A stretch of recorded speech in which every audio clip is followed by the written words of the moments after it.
नमस्कार, मैं संजय पांडे और आप देख रहे हैं सामाजिक सरोकार की बात। आज मैं बात करूंगा बिहार के मुख्यमंत्री नीतीश कुमार के बारे में। और आप लोग बाकी सब तो देख ही रहे होंगे, आजकल जो भी मीडिया चैनल्स में चल रहा है, खास तौर पर अभी परिवार नियोजन के बारे में जिस प्रकार से नीतीश जी के बयान थे और उन पर जो उनकी किरकिरी हुई, फिर उनको माफ़ी मांगना पड़ा और माफ़ी मांगने के बाद कुछ झल्लाए से नज़र आ रहे हैं और बात बात पर गुस्सा हो रहे हैं। तो आखिर उसकी वजह क्या है? आज हम बात करेंगे उन कारणों के ऊपर कि आखिर वजह क्या है कि नीतीश कुमार जानबूझकर ऐसा कर रहे हैं या अनजाने में हो जा रहा है। क्योंकि कुछ लोग कह रहे हैं, अभी जीतन राम मांझी के बारे में उन्होंने कहा कि मैं मूर्ख था जो तुमको मुख्यमंत्री बनवा दिया, नहीं तो तुम उसके काबिल नहीं थे, तुमको कुछ आता नहीं है। और उनकी जो भाषा थी वो तू तड़ाक वाली थी। और ऐसे कई मौक़ों पर, अभी हाल ही में एक जगह चौधरी के वहाँ गए थे उनके पिताजी की श्रद्धांजलि में, तो फूल उन्होंने उनके ऊपर, चौधरी के ऊपर छिड़क दिया। तो कुछ लोग कह रहे हैं कि जो उनके विरोधी हैं, कह रहे हैं कि उनकी जो दिमागी हालत है वो ठीक नहीं है।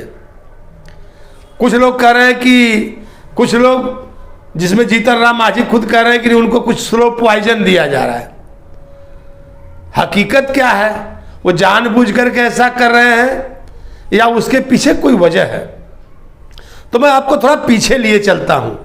आप देखेंगे कि नीतीश कुमार ने बड़े ही, अगर आप उनको ये कह लीजिए कि एक तरह से जो उनकी राजनीति है, वो अपने आप को बिहार का मुख्यमंत्री, चाहे कभी बीजेपी रही हो चाहे कभी आरजेडी रही हो, दोनों को साथ में रखते हुए, दोनों विरोधियों को साधते हुए और हमेशा से मुख्यमंत्री की कुर्सी पर काबिज रहे हैं। और उसकी वजह रही है कि बिहार में बिना उनके किसी की सरकार बन नहीं पाई। जमाना हो गया जब से वो बिहार के मुख्यमंत्री हैं। क्या मजबूरी है समझ में नहीं आता।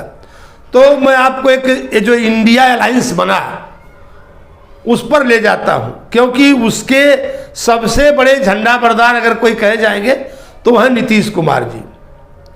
और उन्होंने बड़ी मेहनत की, पूरे देश भर में घूम करके लोगों को एक साथ जुटा करके, बाकी पार्टियों को। तो कहीं ना कहीं जब वो बीजेपी से छटके थे तो क्या उनके दिमाग में चल रहा था? क्या वो अपने आप को इंडिया अलायंस का प्रधानमंत्री पद का चेहरा मान रहे थे? या उनके मन में उसके पहले भी एक बार ये ख्याल आया था कि कुछ लोगों ने उनका नाम उछाल दिया था, तो उनको लगा कि शायद मैं प्रधानमंत्री बन जाऊं? तो कहीं ना कहीं ऐसा लग रहा है। आप नीतीश कुमार के बयानों की तरफ जाएंगे तो आपको लगेगा कि पीछे कुछ उनके बयान थे। उन्होंने कहा कि कांग्रेस को तो कुछ पड़ी नहीं है गठबंधन की, वो तो चुनाव में व्यस्त है। जबकि कांग्रेस के लिए ये जो 5 राज्यों में चुनाव हो रहे हैं उन पर ध्यान देना काफ़ी जरूरी है। लेकिन नीतीश कुमार जी का यह बयान, और हाल ही में जिस तरह से उन्होंने परिवार नियोजन के बारे में बयान दिया और उसके बाद जीतन राम मांझी के बारे में बयान दिया, और गाहे बेगाहे उनकी झुंझलाहट उनके चेहरे पर समझ में आ जाती है। तो उसके क्या कारण हैं? जैसे अभी आप देखेंगे कि कुछ दिन पहले नीतीश जी एक कार्यक्रम के दौरान कांग्रेस की पार्टी के जो नेता थे उन्होंने ये कहा कि लालू जी से जो है इस बारे में राय ली जाए। तो लालू जी ने छुपते छुपाते, या ये कहिए कि दबे जुबान में, उन्होंने राहुल गांधी का समर्थन कर दिया। तो क्या नीतीश जी कहीं अब फिर बीजेपी की तरफ आना चाहते थे? एक दिन प्रोग्राम में अभी मैं जो बात कर रहा था कि पटना में कोई कार्यक्रम था, उसमें उन्होंने कहा कि बीजेपी से हमारी दोस्ती पुरानी है और रहेगी। तो उनको यह समझ में नहीं आ रहा है कि उनसे कहीं गलती तो नहीं हो गई।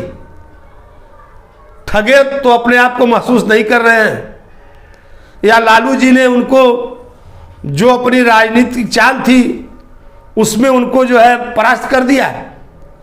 यही सब बातें कहीं न कहीं नीतीश जी के मन में उठ रही होंगी और यही वजह है कि वो आजकल काफ़ी बात बात में गुस्सा हो जा रहे हैं और उनका गुस्सा उनके चेहरे पर स्पष्ट नज़र आ रहा है।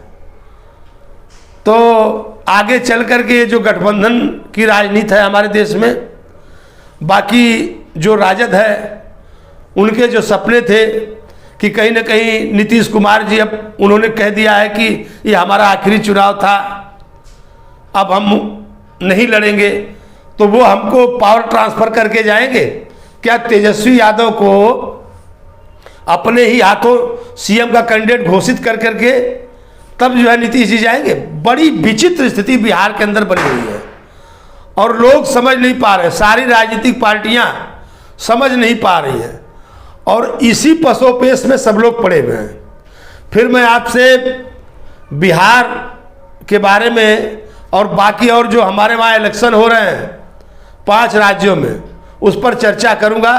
तब तक के लिए धन्यवाद।